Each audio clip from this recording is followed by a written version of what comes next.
Welcome to the Lucha Critics podcast. This is your host, NXT.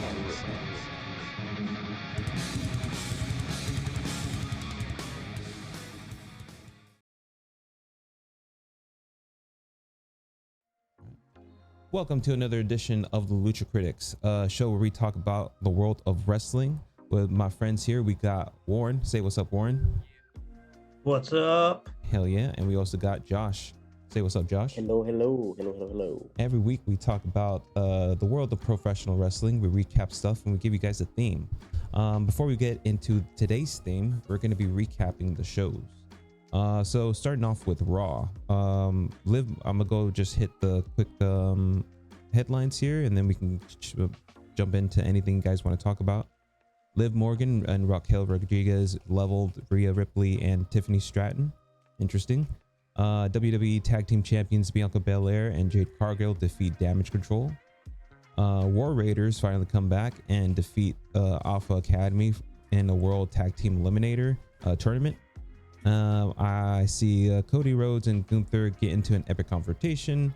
Braun Breaker defeated Kofi Kingston. Jey Uso saved the New Day from Braun Breaker beatdown. R-Truth defeated The Miz. Awesome. Rhea Ripley and Tiffany Stratton versus Liv Morgan and Raquel Rodriguez ended in a no contest. Tell me, how the fuck did that happen? Tiffany Stratton coming into Raw and helping out, I guess, Rhea Ripley. Well, Rhea was calling out Liv and Raquel, and Tiffy showed up, and Judgment Day came in. Well, just I guess Liv and Rochelle beat up them both. Rhea wants a match. Adam Peter's like, you need a partner. Tiffy's like, I want to fight them, and like, all right, you guys are partners. Like a lot of memes of Wednesday and her roommate. yeah, Nice. Between Rhea and Tiffy has been going around. Also, Rhea getting nailed in the head with Tiffy's shoe. Sure, yeah, it looked like it hurt. Yeah. Nice. I wouldn't say that was nice. And the reason that looks scary. The reason Tiffany's there is because Nia was like, you're gonna cash in on Liv Morgan. Oh, nice. That's why she's in fucking Raw. Okay, that makes more sense. Right, yes. And then it ended with, it seemed like, I think Nia showed up at the end. Yeah. And she's like, you're going to cash in now, which I would be like, well, that means you're facing Tiffy at the pay-per-view now. I don't think this is a good plan. But Dom Dom came out of nowhere, pulled Liv out of the ring. And what is it, Nia Jax saying you can't carry Liv? Because I think Dom Dom fell over at one point a little bit. There was also since we're still on Judgment Day, the interaction backstage when Carlito first saw Rochelle. Oh, yeah. He just dropped his apple, like, whoa. Oh, he has the hots for Raquel Rodriguez. Oh, yep. Interesting. Okay. What can you tell me about the War Raiders coming back, and how did that match look? It worked well. I mean, I think they're gonna win the tournament. I have a feeling they might actually get the tag team belts, because they were Adam Pearce was also talking to Finn, like, you guys got to defend your tag team belts. We're gonna have a tournament, I guess. We're gonna have 2 more matches next week or tomorrow on Raw for this tournament, where it's AOP versus New Day, and I think American Made versus LWO. Nice. But there were War Raiders easily beat Alpha Academy. It sort of sucked a little bit because it's like a hard position. Like, you gotta obviously build up the War Raiders, but like, I don't want to see the Alpha Academy get pushed down and under. They protected Otis for the most part, but I mean, Tajiri just got like attacked the most. It's weird. I wasn't really sure where they're gonna go with Alpha Academy. It kind of feels stalled. Like it'd be interesting to see maybe Otis with the main title, something. Yeah. But we'll see where that goes. The only other thing that what's up? I was like, you could also have Otis win the IC title, and then that'd be something he's done that Chad hasn't able to do. Yeah, and get that, and maybe have Chad get the IC title for the first time on Otis as well. No, I like that. That sounds like I'd watch that shit. The only other thing that pops out here is Cody Rhodes and Gunther, supposedly an epic confrontation. How epic was this confrontation? Were they just talking? They were just, I wouldn't call it epic at all. It was run the mill. Let's get hyped up for Crown Jewel, which still lukewarm about that whole thing. Oh, yeah. They're trying something, which is nice. It's gonna be nice seeing Cody and Gunther have a match, but I still don't like this belt. You don't like this fucking double XL giant fucking purse? No, and they tried showing it off even more on SmackDown. But they even got like a C-stand case and put it in there. Like, ooh, I'm like, all right.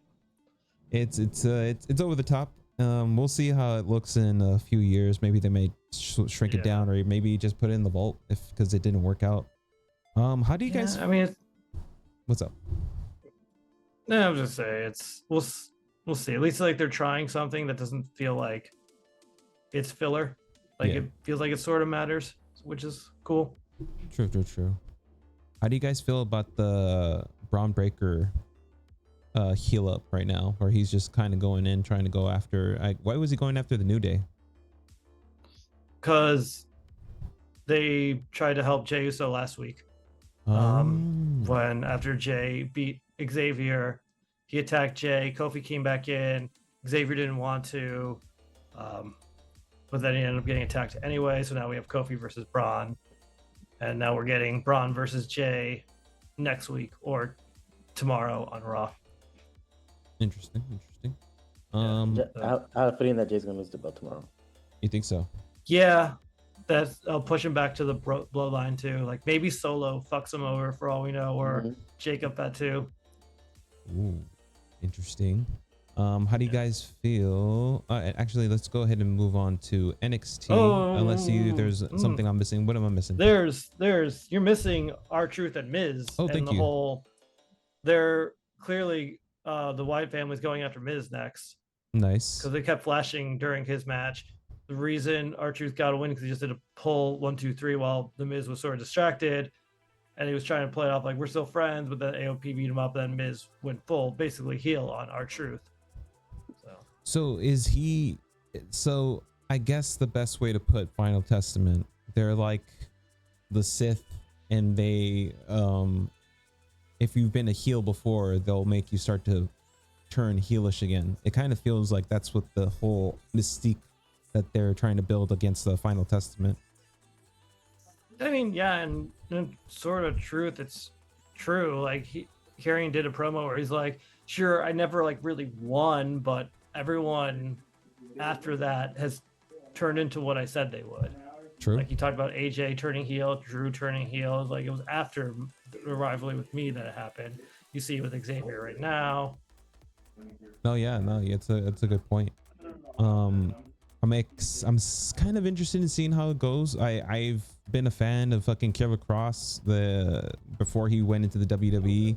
I kind of felt like they were just kind of like wasting him, but that was during the Vince kind of era. I see that Triple H is actually putting him into shit now, so I'm actually I'm really excited to see where he goes from here with this character. Anything else before we move on to NXT?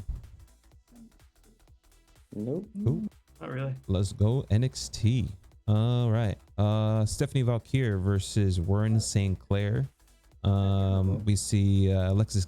Actually, it was Stephanie Valkyrie defeated Warren St. Clair. Alexis King defeated Oro Mensa in a gentleman's duel, whatever that means. Nikita Lyons defeated Lola Vice because of Jada Parker, I am assuming. Reg Holland defeated Riley Osborne. Brooks Jensen defeated Ashanti the Adonis. Ethan Page defeated Wesley and Javon Evans for a number 1 contender triple threat match, and that was the main event. Some of the cool things that you didn't get to see NXT, right, Josh? No, but I saw some of the stuff that was on Instagram. Like they announced the tag team of Gulia and Stephanie versus Cora J and Roxana Perez. That's gonna be fucking cool. For Halloween Havoc. For Halloween Havoc.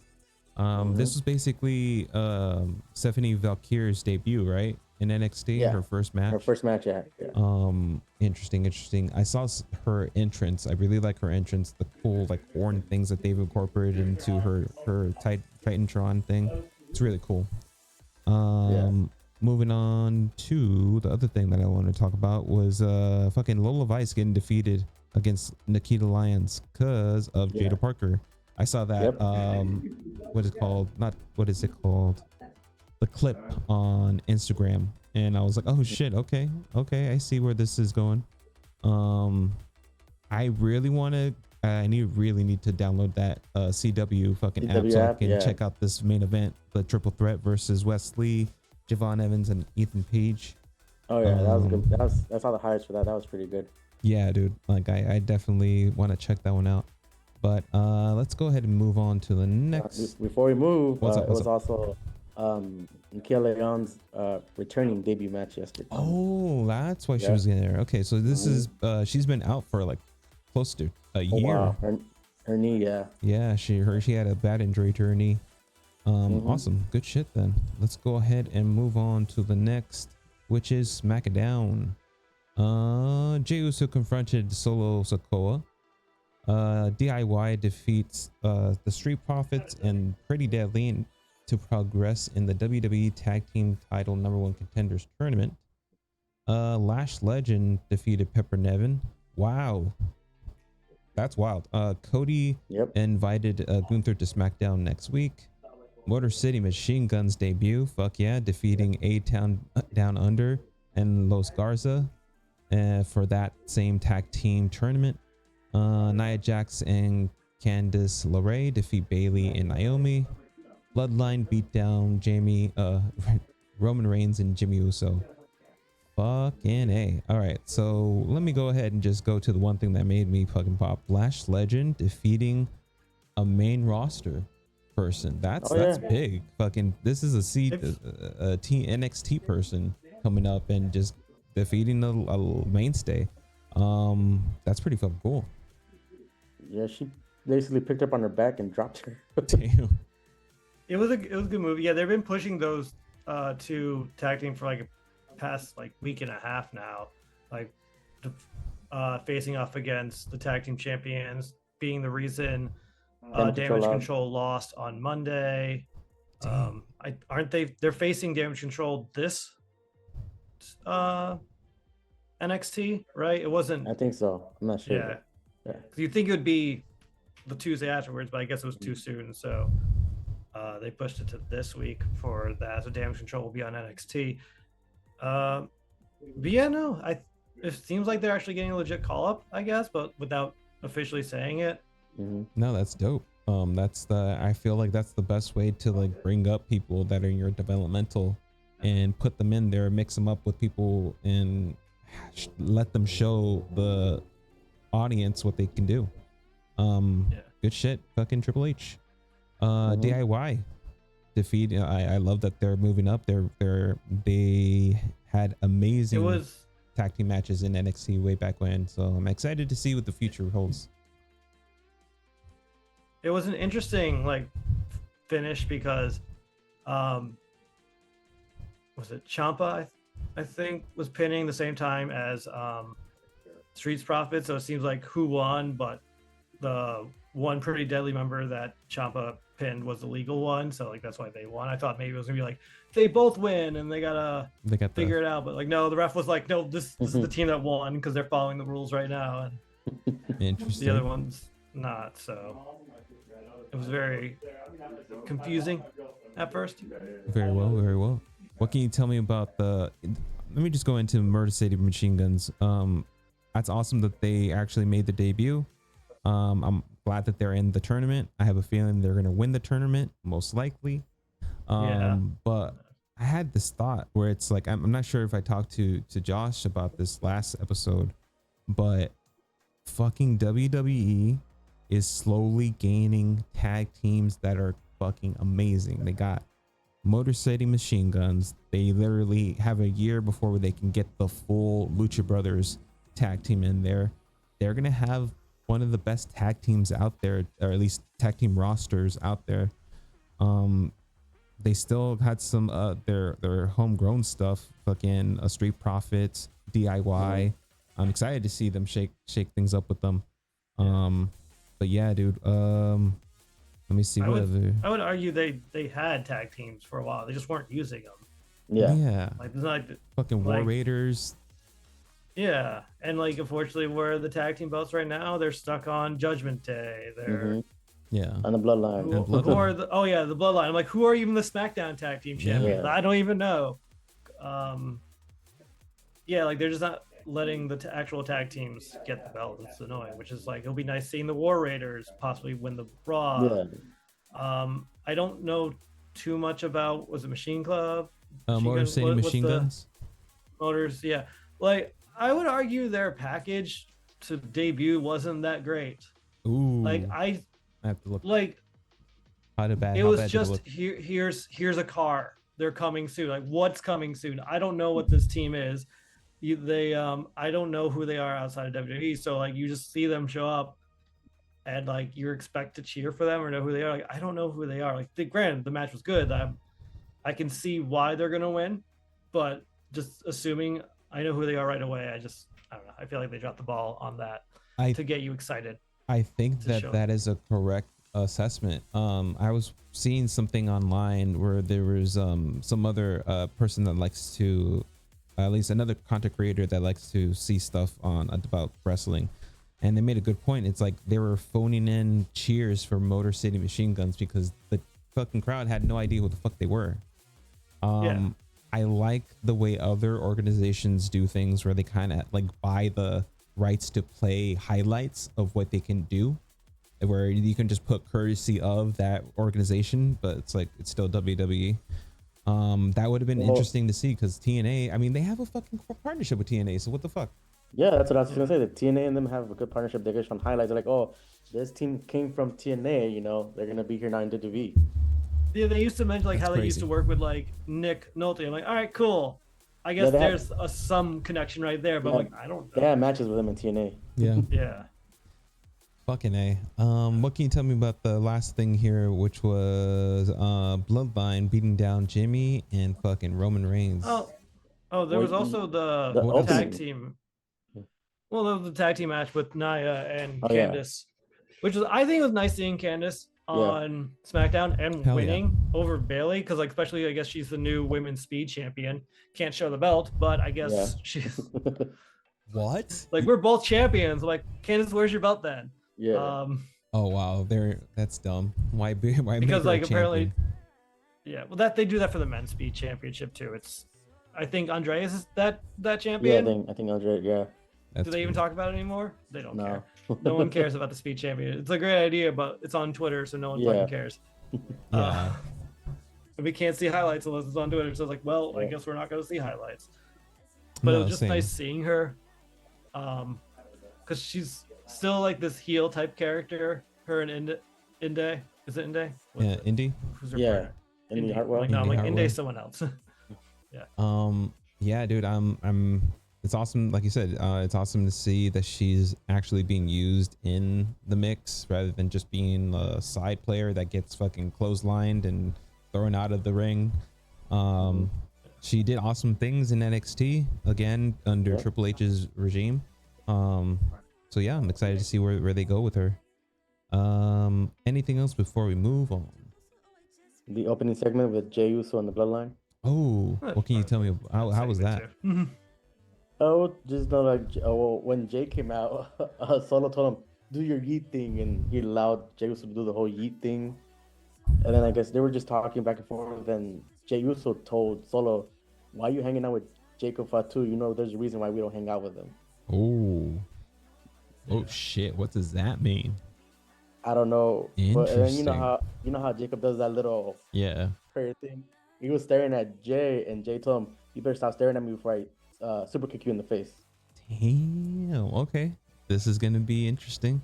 I'm excited. Also, we didn't mention Jimmy did show up on Raw to try to talk to Jay, but Jay wasn't really having it. Yeah. Interesting. No. Okay. Interesting. I was wondering if that was gonna happen, if their interaction actually happened, but Then when Roman showed up too with Jay, they sort of crossed paths, and Roman was like, "I am proud of you. like, Yeah. to Jay. It's like the whole family's proud of you. Yeah, Nice. but they still weren't like Cool. together yet. Yeah. So Well, Survivor Series is fucking around the corner. I'm excited to see it. We all know what's about to happen. I'm pretty sure it's going to be a really fucking good event. Let's go ahead and move on to AEW. So I actually did see this week's Dynamite. What else did I miss? I was like, well, there's more. There's the ending of SmackDown. Oh, tell me the ending. Which we didn't. Beat down. Yeah. The yeet down. Roman came out and did like acknowledge Solo a little bit. But then Solo's like, you'll never change, I'll never change. And they ended up beating up. They dragged out Jimmy, beat up already, and they started beating up Roman. Like that's how SmackDown ended with the bloodline On top. just taking over. Like Roman had the lay around him for a moment, but then Solo like gave him a low blow and took it back, and Damn it. shenanigans. Yeah. Interesting. Interesting. Let's go ahead I and do move. see What's up? I was like, I do see the bloodline screwing over Jimmy. Yeah. Oh no, Jay Jay. on Monday. Yeah. And Mostly Braun just- mostly Jacob for 2 showing up. That Yeah. is gonna make sense. Yeah, that would make sense out of everything for sure. I could also see maybe Jimmy trying to show up to maybe save him, but screwing up. Who knows? Maybe Jimmy's the reason again he loses, but by accident this time. That would be funny. Let's go ahead and move on to AEW Dynamite. Did you guys get to see Dynamite at all? AEW. Cool. Nope. I shall tell you what happened. We saw the show get kicked off by Adam Cole coming out and basically saying, I told you guys that MJF was evil, and now you guys know that he's evil. You should ask Daniel Garcia. And I know I did some fucked up things, but sometimes you have to do bad things to fight the devil or something like that.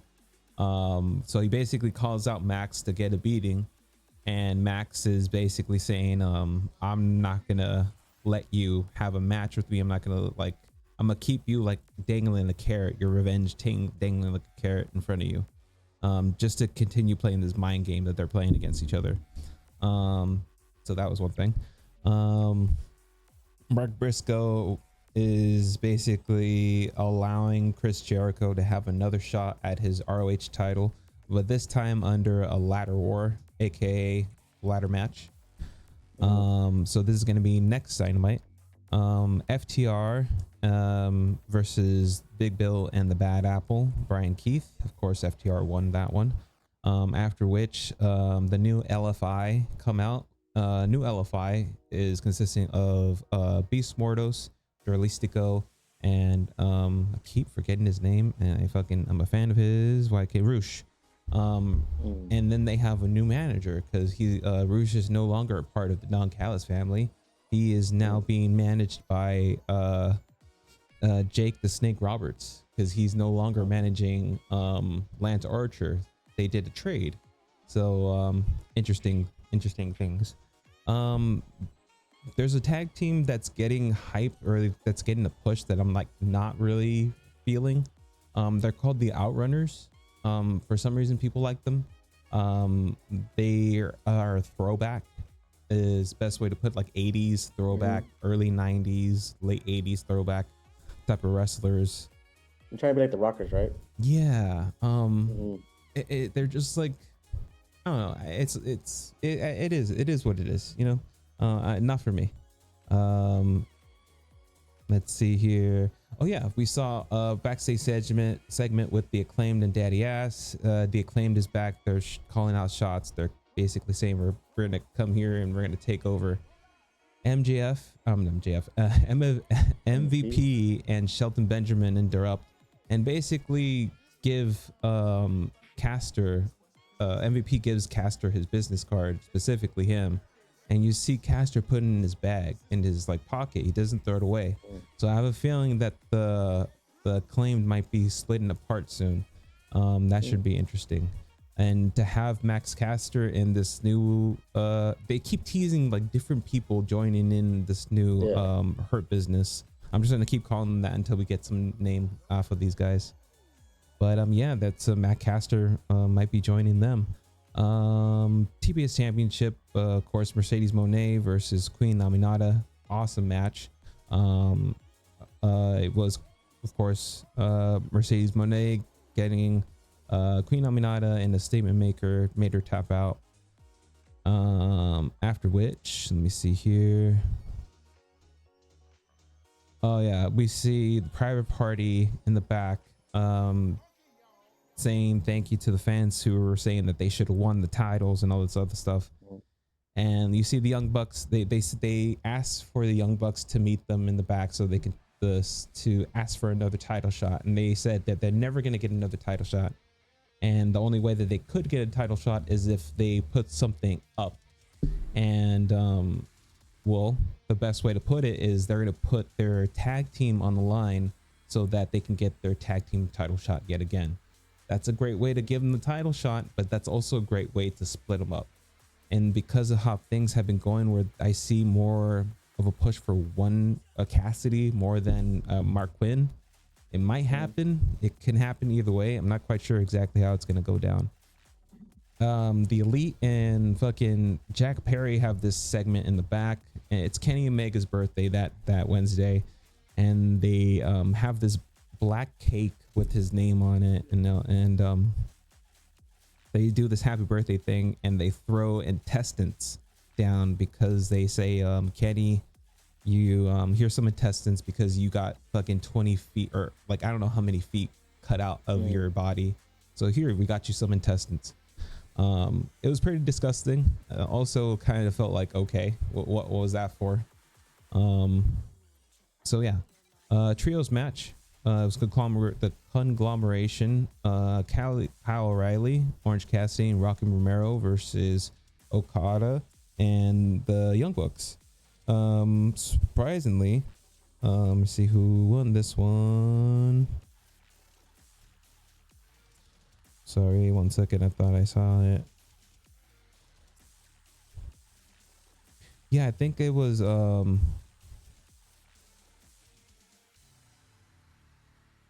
oh, that's why I don't remember, because no one actually won, because it was interrupted by fucking the new BCC, and they basically came in and fucked up the conglomeration. And you just see the Young Bucks and Okada there just watching it, and they're not interrupt. People are like, what the fuck, why are you just standing there? Going and fucking help. Aren't you like the fucking company? Aren't you the owners of the company? Or not the owners, but the fucking the guys. So you see like a little conflict in the Young Bucks specifically, to see if they're going to go in there and start to, like, I guess, back up AEW. Essentially what Moxley is doing now is he's saying that he's the new leader of AEW. He's the real boss of AEW, and things are going to have to change. And specifically, they in Collision, which we'll get into in a minute, he put up a match which was Top Flight versus the Trios champions of BCC, Claudio, Pac, and Yuta. But essentially they're taking out specific people, and we might actually get an Orange Cassidy heel turn, because there is this weird like backstage segment where people were like, yeah, if you took things seriously, you'd actually be the leader of this fucking of the back room or locker room, whatever. Basically telling Orange Cassidy, if you took shit seriously, you'd be the champion. You can take out Moxley. And he basically said, well, I don't think I can. Like, I don't think that's even what I want. And he walks away from him. So it's like interesting. We'll see what that happens. We might actually see a different character from Orange Cassidy. We'll see about that one. We saw Shelton Benjamin's in-ring debut in AEW. This Shelton Benjamin was fucking awesome, though. Definitely have to give big props to Leo Rush for like doing the selling of the match, because he was fucking thrown around like a rag doll. Shelton Benjamin is fucking ruthless, man. He does like the awesome moves that he did in WWE, but he also did some other things where I was like, damn, dude, I didn't know you can do that. He ended up winning with this weird, like, over the top suplex type of thing. It looks cool. It's a cool finisher. It's fast. Definitely can't do it on at least I don't think you can do it on bigger guys, but it was cool to see Shelton Benjamin do his thing. That kind of set up a match for their own version of Halloween Havoc that's going to happen on Wednesday. Or is it next Wednesday? Yeah, next Wednesday, their own like Halloween special. It's going to be Shelton Benjamin versus Swerve Strickland. That should be really cool. Let's see here. I think that's when Bobby Lashley's going to premiere. Yeah, no, Maybe. but maybe that'd be cool. No, that would make sense. So Don Callis comes out here and introduces his new team, that team I just told you guys about. It was the first time we saw Brian Cage in the mix. So now we have in the Don Callis family, it's fucking Brian Cage, Lance Archer, Kyle Fletcher, and Konosuke Takeshita. That's a fucking team. He's Let me trying ask to. a question. What's up? Why did Lance Archer look like a Drew McIntyre from Wish? I saw the what do you call I it? know The who you're comments talking online, and I was like, why the fuck didn't they not think that this looks familiar? Like he recently did that whole outfit. What the fuck were you Yeah. guys thinking? So yeah, I saw that and I agree. Yeah, that was fucking horrible planning from them. He looked like I didn't fucking even hear the Drew name, and I knew McIntyre. exactly who you were talking about. McIntyre. Fucking McIntyre. So yeah, we have a new Don Callis family, and that's an awesome team. Lance Archer and Brian Cage are gonna try to go for the tag team titles, so that should be cool. So Mariah May is still out here talking shit, essentially, that she has no competition and this other stuff. And well, Anna Jay comes out of nowhere and like says, well, I actually beat you, so how about I get a eliminator match on Collision? That sets up that match for Collision. Next up, which is the main event, which I didn't like. Jay White versus Christian Cage. Awesome match throughout the match for sure. But I didn't like that Christian won it, but he didn't win it clean. We saw Hangman Page come in and distract Jay White for Christian basically to be able to pick up the win. I'm saying it wrong. So Hangman blasted fucking Switchblade with the buckshot lariat while the referee had his back turned, and Christian was able to capitalize and pick up the win against fucking Jay White. I didn't like that, but we'll see where that goes. I think it's more of a progression of Jay White and Hangman rather than anything to really do with Christian. Moving on to Collision.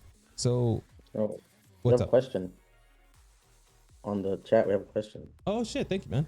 Hey guys, I wanted to join in for a moment and ask a fantasy question for the three of you. Fantasy question: if the Wyatt Six were in WWE, what female or male wrestlers will have the Wyatt Six target because of turning on their families, friends, and etc.? So I think they asked AEW in AEW. yeah, for AEW. Yeah, I was like, are they in WWE? So the first name that popped in my head right here would be MJF. He's fucked over so many people that were in his quote stable and family. It'd be him if there was other. And if I'd say him. What about you guys? I would say Jericho's learning tree, Yeah. Damn, that's good. No, Jericho's learning Yeah. tree. overstaying his welcome and everything. What about you, Josh? Well, I'll go with Jericho and MJF. Also, would say, I would say target Christian. Yeah, dude, Christian. That Christian out of all of them would make sense, especially with the whole family thing. Especially the whole daddy issue thing. No, good call on that one. Thank you, Matthew Rodriguez, for the question. Feel free to throw in another question at our way. I'm just gonna move this guy a little bit higher. And cool, we're all good. That's better. All right, guys. Let me go ahead and move on to Collision. Before I go into it, I'm just gonna go on a mini rant. Why the fuck haven't we seen Malakai Black in a singles run? Malakai Black, aka Aleister Black, dude has been wasting away in the fucking trios division. Like I want to see him in a singles run. He could, out of all the singles titles, you're not gonna give this fucking guy a fucking title. Like, it doesn't make sense to me. Well, with your rant, I could say the same thing with Pentagon Jr. They kept him in the tag teams the whole time and never gave him singles. The one thing that I will forgive on that side is at least fucking Ray Phoenix got the push. Because Ray Phoenix in a lot of ways didn't get pushes in TNA, in fucking, no, he did get it in Lucha Underground. Like, he actually got Lucha Underground. And female wrestler, you forgot, but thanks for the question. Oh, a female wrestler. Oh shit. Tony Storm. Ooh, yeah, most likely they would go Mariah May. I'd say Mariah May, especially because her fucking vindictive ass has backstabbed so many people. What about you, Josh? I would go with Mercedes Moné for trying to, always win and never lose. You know what? Mercedes Moné, another person that backstabs. No, that's a good one. Definitely. Thank you, Matthew, for reminding us about the rest of the question there. Yeah, fucking Pentagon. Hold on. Warren, do you have any female? Oh yeah. I said Tony Storm. Tony Storm, okay. We're timeless. Yeah, dude, I agree with you with Pentagon. I would have loved to see him with at least an international, a fucking TNT, fuck something, ROH title. That would have been cool to see him with the ROH title at least. From what I remember, he stuck to trios and tag team titles. Yeah, definitely a waste there. But without a doubt, right now Malakai Black is being wasted. Buddy Matthews just re-signed with AEW. I'd really like to at least see him get a fucking title run once Malakai eventually leaves AEW, because he's gonna leave. Like, I don't see him staying.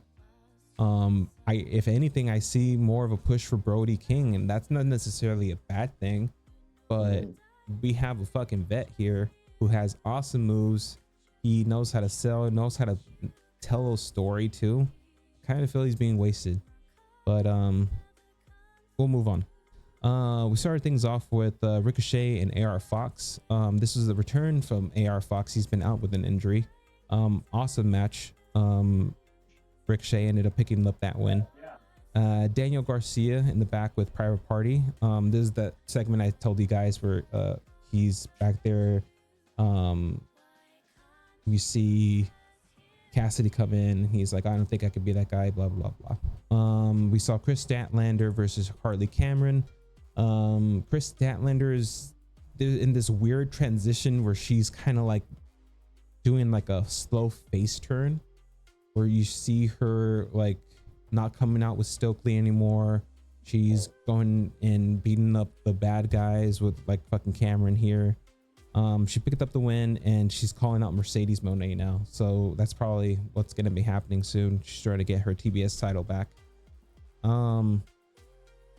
We saw the trios match, Daniel Garcia and Private Party versus the Premier Athletes. Oh yeah, another tag team there, or another stable. At least this stable, the Premier Athletes, is they have some type of direction going on with them. So I can't necessarily knock them too hard there. But we saw Private Party pick up the win with the Gin and Juice.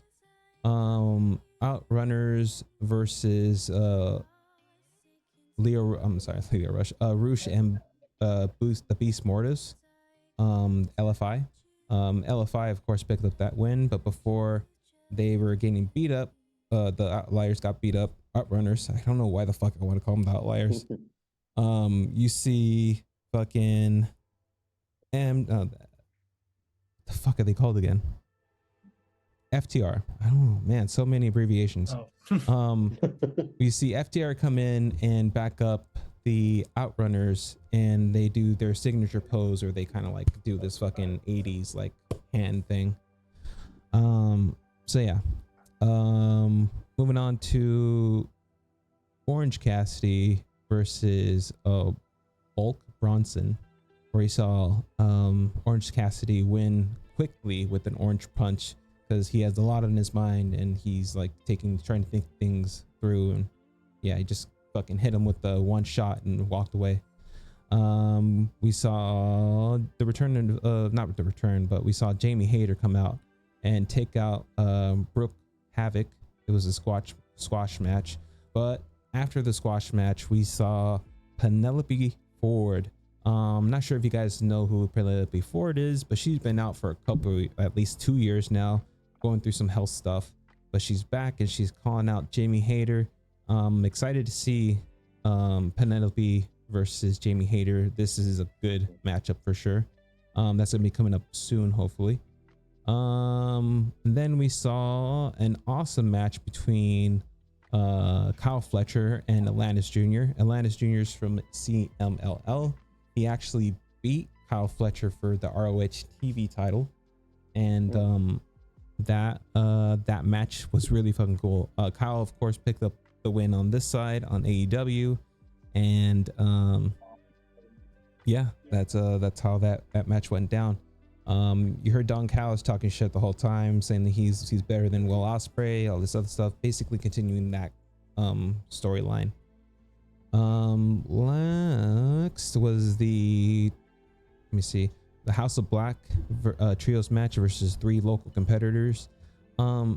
This is why it fucking got me a bit more pissed off, because it was a squash match. It wasn't even, there was no one from AEW that they faced. It was like locals that they just fucking decimated, and it's like there was no point in having this match.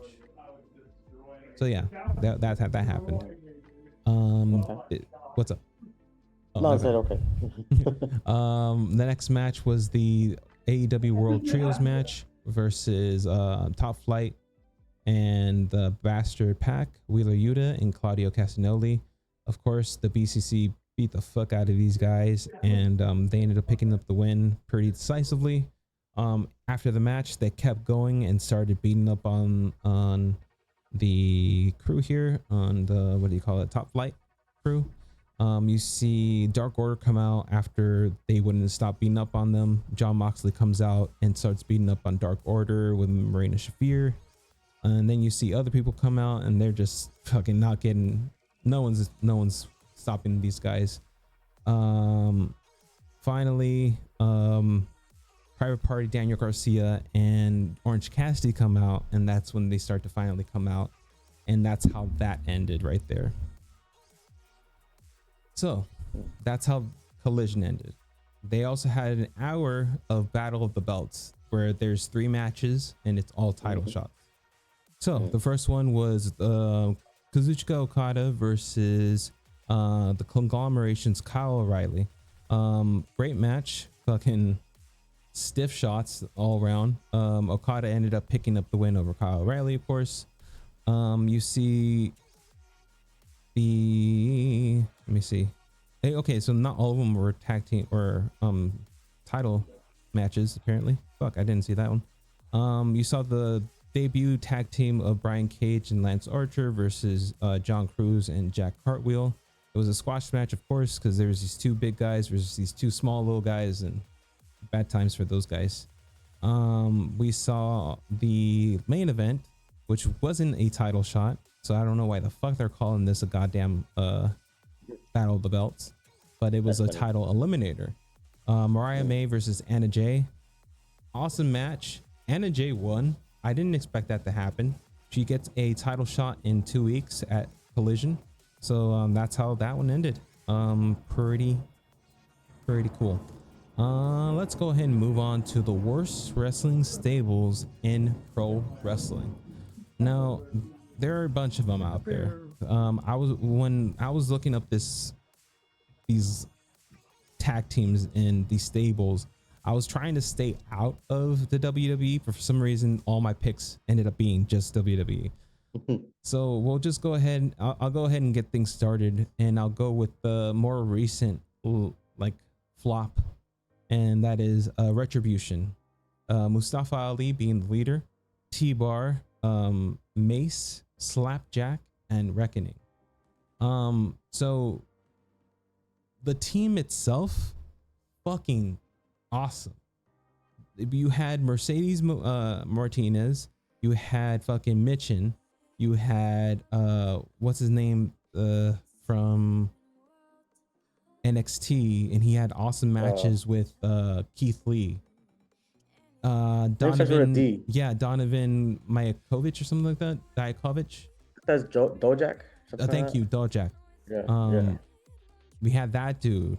We had fucking Mustafa Ali, who was awesome.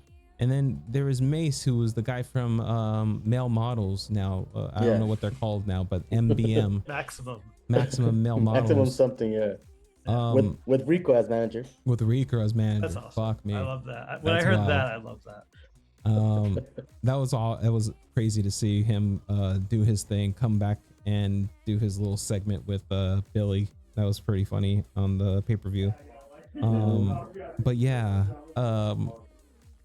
this team had potential, but it was executed in the worst fucking possible way during the most easiest time to debut. I think it was during the pandemic. There was nothing really to like distract from a debut, so they could have really did something cool with this shit, but they just fell flat. The only good thing that came out of this, I'm trying to think, nothing really. Mitchin stayed. That's the only one that stayed so far that I can really see. Everyone's gone. Even Mercedes Martinez is gone. So yeah, nothing real else to say about this tag team, or for this stable. I don't even know if they won tag team championships. I don't think so. Let me see. Retribution. Yeah. When I got back into wrestling, it was near the end of their run as well, and I could just tell, like, oh, this stable sucks. Yeah. What's with the masks? What's their thing? It's like, okay. It would have been something if they came in and did like what the fucking Wyatt family was doing and just beating up motherfuckers and just, doing something cool, but none of that happened. No, there was no tag team titles won, no women's title won, not even the leader won a goddamn title. Nope. Yeah, they let me see how long this lasted. They lasted for a year. Not even a year, probably less than a year. Interesting. So yeah, that is the tale of Retribution. The what looked like to be an awesome tag stable, which fucking just fell flat. Who wants to go next? I was gonna say one more thing before for Retribution. Sure. The reason I think they started it was to give Mustafa Ali that push, because he got injured for the Elimination Chamber, and they gave Kofi that push for WrestleMania. Yeah. No, yeah. I was excited to see this, like Mustafa Ali being the leader of fucking Retribution, and see how this whole thing played out. Yeah, it just didn't work out. Well, go ahead, Josh, go ahead and give us your pick for this round. All right, so I got one from AEW. They're called the Trustbusters. The members is Ari Daivari, Slim J, who I've never heard of, Parker Bordeaux, yeah, I think that's the wannabe Brock Lesnar. Sonny Kiss is the only actual wrestler I know from AEW from there, and VSK, which I've never heard of. When I saw this tag team debut, they went after Sonny Kiss first, and then the next week, all of a sudden, Sonny Kiss was a part of the fucking team. It made no sense. They had no direction. They were just bad guys. Like, the best way to put it, they were like street level goons in Marvel. And they're contracted by they're contracted by the Kingpin. Exactly. It was rough. The only good wrestler, I would agree, Sonny was the great wrestler. Parker Bordeaux, I don't know why he didn't pop the way he should have. Like, he had the look, he had like the wrestling ability was kind of getting there. He's doing way better in Japan now, from what I see. Wasn't this his second stable in AEW? I know I saw he was in another one too. No, you're right. Like he started off in one stable that fucking didn't last that long at all, and then they put him in with the fucking Trustbusters because he bought his contract. I remember that. Yeah. Fuck me. Yeah. That's a good one from AEW. Like I was trying to see other stables from outside of WWE, but I got stuck in there. Warren, what is your choice for this round? My first choice is the first stable I never actually really liked. I like him a little bit more now in retrospect, but at the time I didn't really like him, and that's the Mean Street Posse, Shane O'Mac's crew I from fucking Greenwich, those hated. spoiled white nepotism boys. Yes, I fucking hated that group. Yes. It was so good. Yeah. Now like exactly like you said, retrospectively, perfect. Especially for Shane McMahon to have his own like group, Mean Street Posse. Yeah. Fucking A. There was originally, I remember when they first premiered, there was originally 4 members, but then 2 of them went away, and then we got another person. Those members are Pete Gas, Rodney, no last name, and Joey Abs. Joey Abs. Yep. That I is never funny. saw his abs. I don't think so. I think he was always in his cardigans. Any tag team champion or anything won between those guys? I want to say they may. They possibly could be tag team champions at one point, like for trying to think. But I do know, I mean, if we include Shane, then they got the European Championship. Yeah. Let me see real quick. I'm looking at their Wikipedia. Gas was able to hold the Hardcore Championship. Abs? Fucking Abs. He actually won. No, Gas. Yes, I see. Gas. So apparently they were also wrestling. Those characters are also wrestling in Memphis Championship Wrestling. And Abs won their Hardcore Championship, their Heavyweight Championship, and was tag team champions with Rodney. Funny as shit. So at least they got something. These fucking guys. It was Pete Gas, Rodney, and Joy Abs. Fucking A. What a blast from the past. Yeah. I forgot about these guys. And the colorful vest. Good entry. What happened? And the colorful vest. And the colorful fucking vests. No, I remember them in the hardcore matches. They would take some fucking shots to the head. That's what I remember. Anything else you'd like to add about the Mean Street Posse?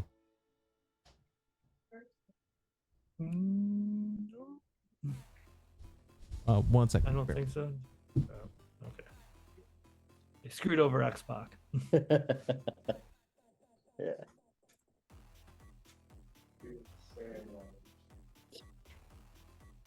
Heard you guys almost won yesterday on Fortnite. All right. Possibly. So they screwed over X-Pac. I don't remember. You said? Yeah, they screwed over X-Pac. What the fuck? I vaguely remember that. So yeah, let's go and then move on to the next round. Let's see here. Next round, I'll be choosing the next group I'm gonna choose. Gonna be choosing from the 2010s era, League of Nations. This group felt like a mosh podge of people that they didn't know what to do with. We had Sheamus, Alberto Del Rio, Rusev, Bad News Barrett, and Zep Coulter as the manager, and Lana as the valet. Yeah. Awesome group. Like one thing. Each person, like this group, outside of this like whole League of Nations type of vibe thing that they were trying to go with, would have been awesome to see. Just like if they would have executed it in a specific way where they're just like fucking people up and just collecting titles, that would have been cool to see. But this, I would say that's true for 3 out of 4 of them. Yeah. Who would you say? I don't like Alberto Del Rio. I never did. Never liked him. The only reason why I like Alberto Del Rio is because he was the only other person to capture the WWE Championship who was Mexican. The only other person who did that was fucking Eddie Guerrero, from what I remember. Other than Rey He's the Mysterio. only one that won the 40-man Royal Rumble too. And he won the Royal Rumble. 40-man. So yeah, like he's a piece of shit. I'll admit that. Del Rio is fucking horrible in real life, from what I hear, from the things that he's accused of doing. But yeah, Zeb Coulter, at least that was an interesting addition. This was during the time where he was transitioning from not managing what's his name anymore, Jack Swagger, because he had left the WWE. So they still had fucking Zeb Coulter under contract. So like, I guess we're gonna put him in fucking with League of Nations. So that's exactly what happened. I remember one of these guys picking up a tag team championship, or not tag team, but an actual championship. Let me look at that. I think it was tag team. It was a tag team? I think they got tag team, yeah. Let's see here. It was Alberto Del Rio picked up the United States Championship twice, and it was Sheamus that picked up the World's Championship. Okay. So yeah, I knew it was one of those fuckers. But yeah, man, this on its own, outside of this, could have been interesting, but yeah, it just fell flat. Next up, Josh, what do you have for us? Also, before we go ahead. move on, I just feel like a lot of these stables is like, you can also argue like there's a bunch of stables where it's just like non-Americans, the stable. Like it's been through a lot. Like every time it's just okay. Now the axis of evil. Yeah. La Resistance. La Resistance. The Canadians. The Canadians. Like, the non-Americans. Yeah. The non-Americans. No, yeah, dude. Let's go ahead and move on to the next round. I have one more thing before we go. The only thing that League of Nations had was that one memorable WrestleMania moment when that Mick Foley, Shawn Michaels come out, and Stone Cold come out. Because they said, oh, there's no other 3 or superstars that could mess with us, and they just got manhandled by all 3 of them. I forgot about that part. Yeah, dude, that's a good memory. Damn, yeah, that's good.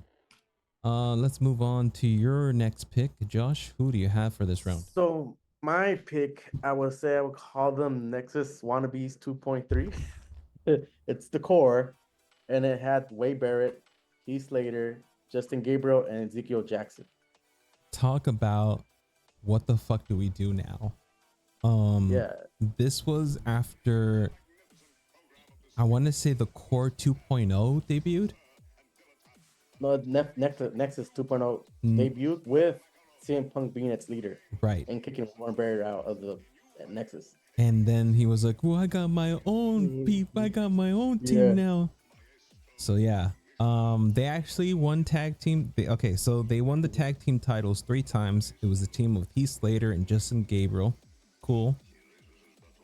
And Wade Barrett picked up the Intercontinental Championship once while in this team. Fucking Ezekiel Jackson, I would have loved to see more happen with him. But like it just nothing really ever came from him. The only people I'd say that made a big impact in this would be fucking Heath Slater, Wade Barrett.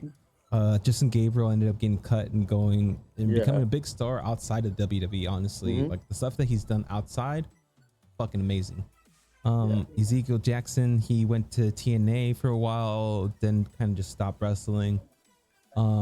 Heath Slater, currently TNA, but he stayed in WWE for quite a while as a mainstay. As we all know, Wade Barrett's back as a commentator, and we might actually see him put up his boots again and fucking face McIntyre in the future. That is the rumor, at least. But yeah, dude, what a fucking tag team, or what a team this was. Anything you guys want to add before we move on to Warren's choice? Just that they could have been better because they were on SmackDown. SmackDown needed heels, and they weren't used that well. But like I said, they won the tag teams and was it the US or Intercontinental? Intercontinental. Where Intercontinental, yeah. But you know how WWE is, they drop the ball on some good ones, and then they make bad ones look good for some reason. I don't know why. Yeah, I agree. Again, this was during the fucking McMahon era, where you know some things hit and some things just fucking sucked ass. I have a sick fascination to see where Triple H is gonna falter. I think we've kind of seen some things kind of go through the cracks a little bit in some areas. But I hope that he does better. At least I think we might be like in the golden age of the new WWE, and as far as like great content that's coming out. But yeah, we'll see. Warren, who is your next choice? My next choice also has Heath Slater in it. Oh shit. And the other two are former WWE champions, and that is three-man band Shit. with Drew McIntyre and Jinder Mahal. Let me tell you right now. Jinder Mahal. This group right here was one of my. I love to hate them, because they were so fucking stupid. It was they literally air guitared, air drummed, and it was an air band. They never played instruments. Yeah. They never played instruments. What else can you tell me about the 3MB? I mean, just looking at them, they don't feel like they would be a group. Like, I don't know, just it's a clear case of let's just put these three people together and see if something happens. Also, so much that like when I got back into wrestling and hearing that Drew was top guy, I was like, the guy from 3MB. Yeah. Like, oh man, wrestling must be a shitter if that's the case. Though, so I was presently surprised about Drew nowadays. I'm not gonna lie, Drew's amazing nowadays. Drew did a whole different, like he turned his goddamn career around. Like he was a jobber. That's the fucking wild part. I'm looking at 3MB right now. Fucking Drew looks like a wannabe buffed up Axl Rose. 80s, yeah. Yeah. Fucking Jinder Mahal. So yeah, there's doesn't three even different look like genres himself. too. It's like Yeah. I remember when Drew was the chosen one by Vince McMahon. Yeah. Fucking also honorable mention of Hornswoggle as well. Thank you. Yeah. Yes. Fucking I wish they would. Oh, there he is actually. I didn't know Hornswoggle's finisher was a Sweet Chin Music. It's Sweet Chin Music, Tadpole Splash, and the Celtic Cross. That is hilarious. All right, let's move on. Unless you guys have anything else you want to say about 3MB, they did not win any tag team or championships. I don't think they ever won. No. None. And I think they teased a reunion when Heath Slater was still in WWE when they both came back. Drew and what was the other guy's name? Ginger. They came back all steroid and buffed and everything. They were kind of teasing it, but then Heath Slater left. Yeah, that I would have loved to have seen that matchup. What is Heath Slater doing now? He's just in. I want to say he's in TNA. Hold on. Is he? Or he's Like, in the is he Indies still or a wrestler? something. Yeah, I think he is. Yeah. Yeah. Let's see. 20 Independent Circuit says Yeah. from 2020 to he wasn't Impact Wrestling until 2023. It looks like. Yeah, he's doing independent work right now. Oh wow, he's going under. Oh fuck, dude, I feel sorry. So What? he's wrestling under fake Sting right now. Oh man, I feel sorry for you, man. Hopefully you get back into things.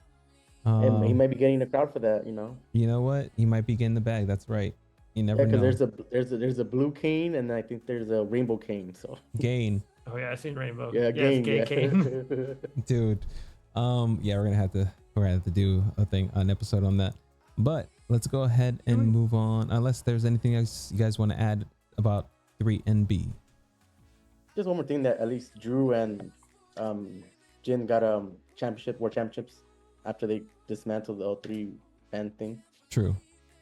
Yeah, I'm glad that at least happened. That somebody got like a push and things went somewhere for some people. Let's go ahead and move on to my pick this last round. So this is, I want to say early 2000s, I want to say early 2000s group of X Factor, X-Pac, Just Incredible, and Albert. I felt like this group was just kind of like brought together because of X-Pac and his somewhat heat coming out of DX. So this was when he was either kicked out or DX just disbanded. I think it just disbanded. And yeah, this group ended up just forming up, and it was Just Incredible, which is an awesome wrestler. If you guys ever seen fucking Just Incredible wrestle, he was this was after the invasion where WCW and ECW came into WWE. Yeah, because Just Incredible was the ECW person. This group won, let's see, 3 championships. So at the time, it was the Cruiserweight Championship. X-Pac won that one. Just Incredible won the Hardcore Championship 5 times under this group. Albert won the Intercontinental Championship once, and X-Pac won the Light Heavyweight Championship. I did not know that the WWE had a Light Heavyweight Championship. That's fucking wild. Yeah, yeah. Gilbert won it. Gilbert won it? Oh, fuck. Yeah. Hold on. Yeah. If I remember correctly, yeah, he won that belt, yeah. That is That funny. and it was because like I feel like Rey Mysterio had it for as well. But Like, it was around late 90s, early 2000s. Yeah. Definitely. I don't know when they retired it. It used to come out a lot on Sunday Night Heat. I used to see that belt defended on there. so Correct. Yeah. this group essentially faded away after X-Pac ended up getting injured. Did they get snapped by Thanos? No. So they were doing some things with them. Let me see here. I'm trying to see where Feels so good, Mr. Pac. Billy Kidman simultaneously lost the Tajiri. No, it literally fucking X-Pac gets injured and they put Albert with Scotty 2 Hotty next week, the following week. That's fucked. Yeah, that is the tale of X Factor. Josh, who is your pick for this round? My last pick is basically the butt of the joke of WWE, and only one person came out there that was very valuable, and that would be the group is the Spirit Squad. The Spirit Squad. Fuck. And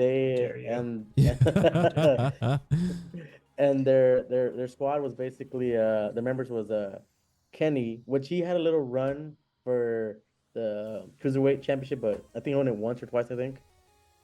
And he had a big if I remember correctly, he had a big feud with Matt Hardy. So let me see with championships. As far as championships, it was tag team. It doesn't say who won the tag team champions. They always switched off. I think they always switched off. That's why. Oh, I think that was a time where like you could just You're also forgetting a very important member. Oh yeah, that's what I said. There's only 1% came out, which was Dolph Ziggler, but I don't remember what his name was in the Spirit Squad because he had under different names. Because they had Kenny, Mikey, Johnny, Mitch, and Nikki. I think he was going after Nikki. I think that's what. I think you remember all those. Oh, I'm not. I have my little list right here. Yeah, and looking at them right now, fucking Dolph Ziggler looks like they all look like douchebags. Yep. The only two that actually would be Dolph Ziggler and fucking this other blonde guy that they kind of kept around. They tried to like repackage into something different, and it didn't necessarily work out. But it fucking worked out for fucking Dolph Ziggler like gangbusters. It's like he took whatever they gave him and ran with it. That was cool to see. But yeah, they only won the tag team championships, and that was basically it. The Spirit Squad was who brought them out? Was it fucking Shane McMahon? Vince McMahon. Oh, it was Vince McMahon's thing? He brought them to kind of like counter DX reuniting. They're the reason DX reunited Shawn Michaels and Triple H. That is fucking funny, dude. Yeah. Ridiculous. And the only other feud they had was when they had a Survivor Series match with Team Flair. I was just looking at that lineup. I'm like, jeez. Bruh. It's like Flair, Farouk, Sergeant Slaughter, Anderson, and Dusty. Mm-hmm. Oh, wow. That's old. What year was this? It was 2000 and... I'm trying to remember because I remember they had four teams that year. It was Team DX, which is Team Rated RKO, Team Cena versus 06. Team 06, and 06, yeah. Fuck, dude. Wow. Dusty Rhodes, Sergeant Slaughter, Roddy Piper.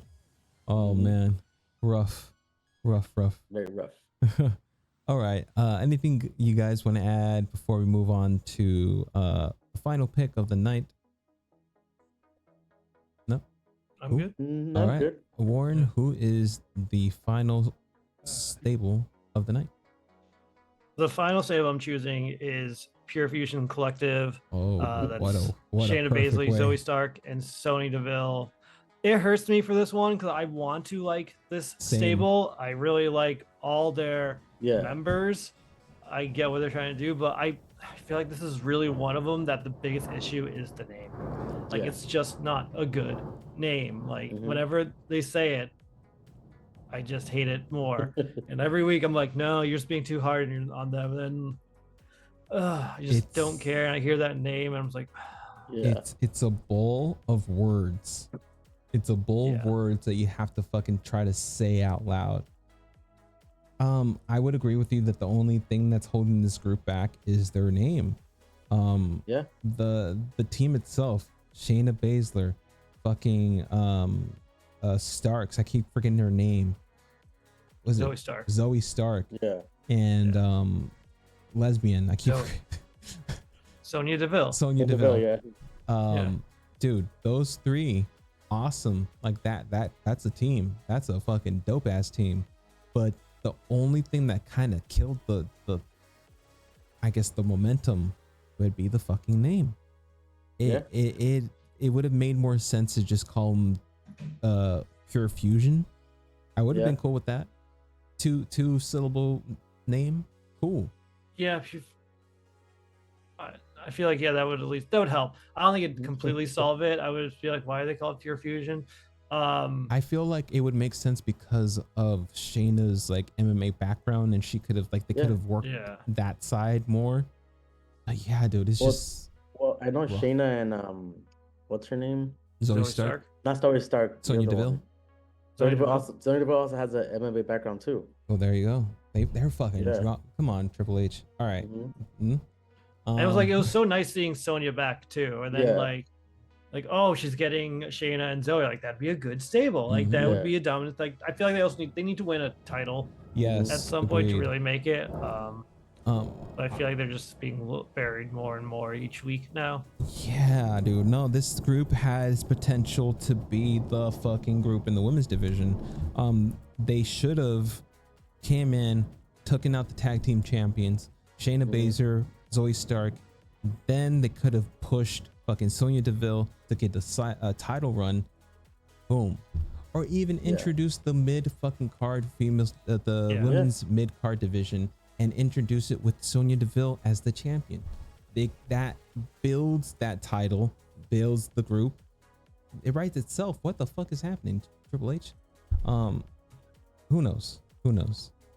But I would agree. That's a good choice for a contemporary group that is slowly, you can see it, and it sucks to see their slow decline down. Anything you guys want to add before we move on to the end here? Just that they're a good group of mixed, different backgrounds of wrestling and martial arts and stuff like that, which hopefully after the Rumble they can start getting slowly pushed towards WrestleMania. Hopefully. I agree with you. Anything you want to add, Warren? No, I'm sure I'll bitch about him next time I see him on Raw. Very well. I want to thank everyone for tuning in to the show. Max Rodriguez, thank you very much for your questions on YouTube. If you guys want to give us a question, be sure to hit us up on the comment board here on wherever you're watching it live, or if you are watching it on YouTube, once we're done, definitely send us a comment. Let us know what you guys want to see. Real quick, where can they find you, Josh, on the socials? Just Instagram, which is Sith_Josh_818. Hell yeah. And Warren, where can they find you on socials? I'm on Insta, TikTok, YouTube, and Twitch under TwoStoned, TU_STEUND. Hell yeah.